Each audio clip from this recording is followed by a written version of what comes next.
असं म्हटलं जातं, की आपल्या रोजच्या आहारात आवळ्याचा समावेश असावा. पण खरं तर ना, हा आवळा साधारण 2 ते 2.5 महिनेच असतो. म्हणूनच तर आज आपण आवळ्यापासून अशी रेसिपी बनवतोय, जी चवीला अगदीच चटपटीत, वर्षभर टिकणारी आणि विशेष म्हणजे आपल्या ताटावर थोडी जरी घेतली, तरीही 2 घास जास्तीचेच जातील. तर त्यासाठीच इथे मी हे अर्धा किलो हिरवेगार आणि टपोरे असे आवळे घेतलेत. वर्षभराचा साठवणीचा पदार्थ आहे. अजिबात खराब होऊ नये यासाठी आवळे घेतानाच शक्यतो कमीत कमी डाग असलेले आणि अगदी ताजे टवटवीत आवळे घ्यावे.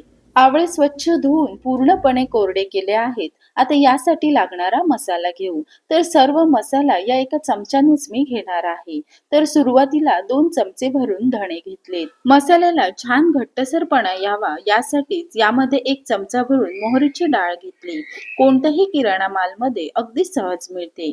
सोबतच 1 चमचा भरून बडीशेप आणि 1 चमचा भरून जिरं घेतलं. 10 ते 12 मेथी दाणे घेतलेत आणि सर्व साहित्य बघा अगदी घरगुती आहे. यापेक्षा वेगळं कोणतंही साहित्य लागणार नाही.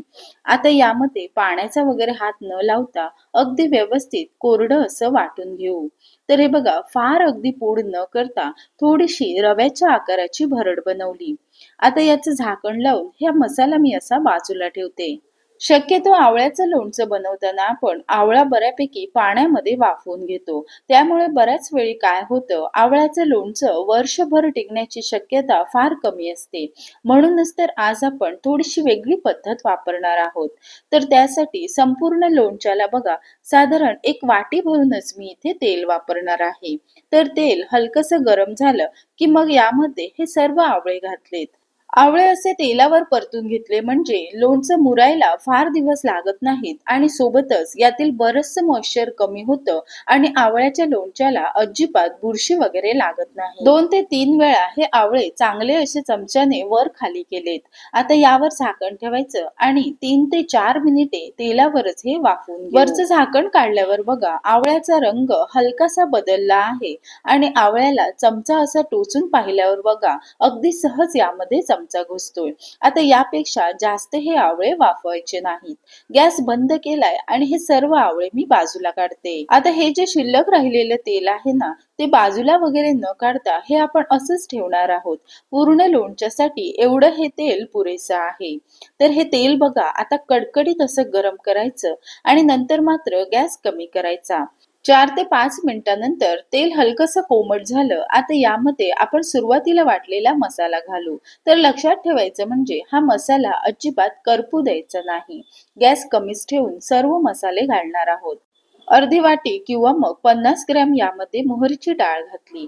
ही मोहरीची डाळ आणि मसाला तेलामध्ये व्यवस्थित असा परतून घ्यायचा. गॅस आपला कमी आहे आणि तेलाचं टेम्परेचर सुद्धा बऱ्यापैकी कमी झालं.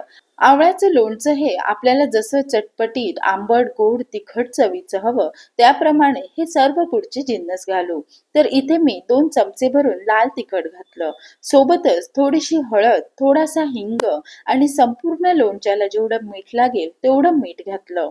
आता यामध्येच मी अर्धी वाटी भरून गूळ घातलं. गूळ घालणं पूर्णपणे ऑप्शनल आहे, पण गूळ घातल्यामुळे आवळ्याला छान चटपटीत अशी चव येते. सोबतच आवळ्याचा जो तुरटपणा असतो तो सुद्धा लोणच्यामध्ये कमी लागतो. आता मात्र गॅस मी बंद केलाय आणि हे सर्व बघा गरम तेलामध्येच असंच परतत राहू. आता मात्र बघा ही गरम गरम फोडणी न वापरता ही पूर्णपणे थंड होण्याची वाट बघू. तोपर्यंत काय करायचं, सुरुवातीला आपण जे तेलावर आवळे वाफवले होते ते बघा आता पूर्णपणे थंड झाले. आता यामध्ये ज्या शिरा आहेत ते शिरावर हलकासा असा चाकू फिरवायचा आणि या सर्व फोडी वेगळ्या करायच्या. तेलामध्ये परतून साधारण 3 ते 4 मिनिटे वाफवल्यामुळे बघा आवळे बऱ्यापैकी मऊ झालेत आणि आता बघा अगदी सहज याच्या फोडी होत आहेत.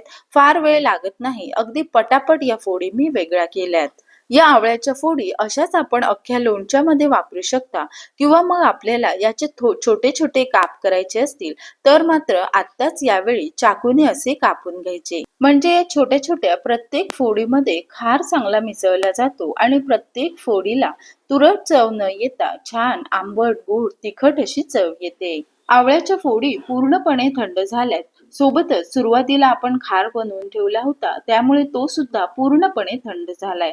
आता या खारमध्ये या सर्व फोडी मिसळून घेऊ. लोणच्यामध्ये आपण मीठ, मसाला, तेल हे सर्वच वापरलं आहे. ते अजिबात वाया जाऊ नये. आपलं लोणचं वर्षभर चांगलं टिकावं, त्याला बुरशी येऊ नये, यासाठी हा खार पूर्णपणे थंड होणं फार गरजेचं आहे. शक्यतो आवळ्याचं लोणचं मुरण्यासाठी 1 आठवडा तरी अगदी सहज जातो. पण आजचे हे आवळे आपण तेलामध्ये परतून घेतले होते. त्यामुळे हे लोणचं मुरायला फक्त 1 दिवस पुरेसा आहे. एका दिवसातच हा लोणचं आपल्याला खाण्यासाठी तयार होतं. हे सर्व जिन्नस चांगले असे मिसळल्यावर बघा, सुरुवातीला आपल्याला हे अतिशय कोरडे वाटतात. पण जसजसं हे लोणचं 1 दिवसातच मुरत जाईल, तसतसं यावर गूळ आणि तेलाचा व्यवस्थित असा थर जमा होतो. तर यावर आता एक झाकण ठेवते आणि पूर्ण दिवसभर हे असंच राहू देते. दुसऱ्या दिवशी यावरचं मी झाकण काढलं आणि आता बघा, यावर व्यवस्थित असं तेल आणि गुळाचा पाक तरंगतोय. याचाच अर्थ आपलं लोणचं छान असं मुरत आलं. सुरुवातीला अतिशय कोरडं वाटणारं हे लोणचं एका दिवसातच व्यवस्थित मुरतं आणि विशेष म्हणजे अगदी चमचमीत आणि रसरशीत दिसू लागतं. तर अगदी एका दिवसात मुरणारं आणि वर्षभर टिकणारं असं हे आवळ्याचं लोणचं टिकवण्यासाठी एखादी काचेची स्वच्छ आणि कोरडी बरणी घ्यावी आणि यामध्ये हे लोणचं व्यवस्थित भरून घ्यायचं. रोजच्या जेवणासोबत तोंडी लावायला किंवा मग भाकरी किंवा चपाती सोबत कधी भाजी बनवायचं राहून गेलं असेल, तरी सुद्धा हे लोणचं आपण सर्व करू शकता. तर बहुगुणी असं आवळ्याचं लोणचं तुम्हाला कसं वाटलं मला कमेंट करून कळवा. रेसिपी आवडली असेल तर व्हिडिओला लाईक करा आणि अशाच छान छान रेसिपी पाहण्यासाठी चॅनलला सबस्क्राईब करा आणि बाजूचे बेल आयकॉन दाबा. लवकरच भेटू एखाद्या नवीन रेसिपी सोबत. तोपर्यंत धन्यवाद.